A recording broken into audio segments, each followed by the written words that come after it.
Bonjour tout le monde, aujourd'hui nous allons parler de la division cellulaire. Ces divisions sont essentielles pour permettre la croissance, le développement, le renouvellement cellulaire ou encore la reproduction des individus. Dans cette vidéo, nous détaillerons les mécanismes de quoi? De la mitose. Le cycle cellulaire comprend deux périodes, l'interphase et la mitose. La phase G1, S et G2 constituent l'interphase.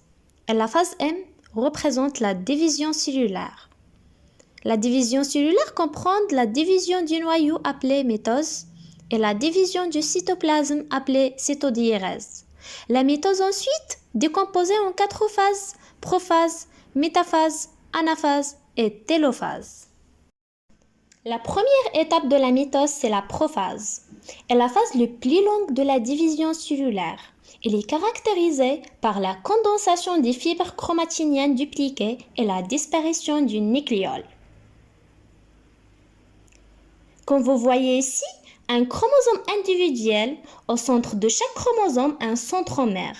Les centromères qui attachent les chromatides sœurs ensemble. Pendant ce temps, dans le cytoplasme, des microtubules mitotiques connus sous le nom de vaisseaux achromatiques commencent à se déployer à partir de deux ensembles d'hyperstructures appelées centrioles. Les faisceaux achromatiques s'allongent. Les centrioles commencent à se déplacer vers les côtes ou les pôles opposés de la cellule. À ce moment, on aura la disparition de l'enveloppe nucléaire. Ensuite, la cellule va entrer dans une autre étape, c'est la phase de métaphase. Les centrioles achèvent leur mouvement vers les pôles de la cellule, tandis que les fibres du faisceau alignent les chromosomes le long de l'équateur de la cellule. On aura la formation d'une plaque équatoriale, ou proprement dite métaphasique. L'alignement bout à bout des chromosomes dans une chromatide sœur de chaque côté de l'équateur.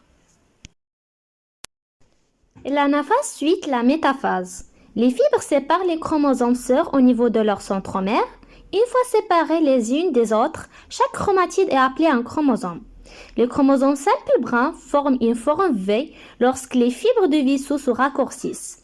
Ainsi se déplacent vers les pôles opposés de la cellule, vers leur centriole. Il est courant de confondre le centriole avec les centromères qui relient les chromatides. Rappelez-vous, les centrioles sont au pôle de la cellule.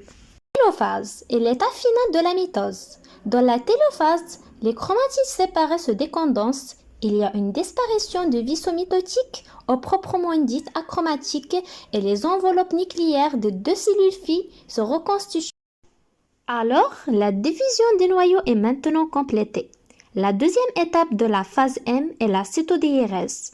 Dans la cellule animale, cette étape elle permet aux deux cellules filles identiques de se séparer par étranglement du cytoplasme vers l'intérieur grâce à un anneau contractile formé d'actine.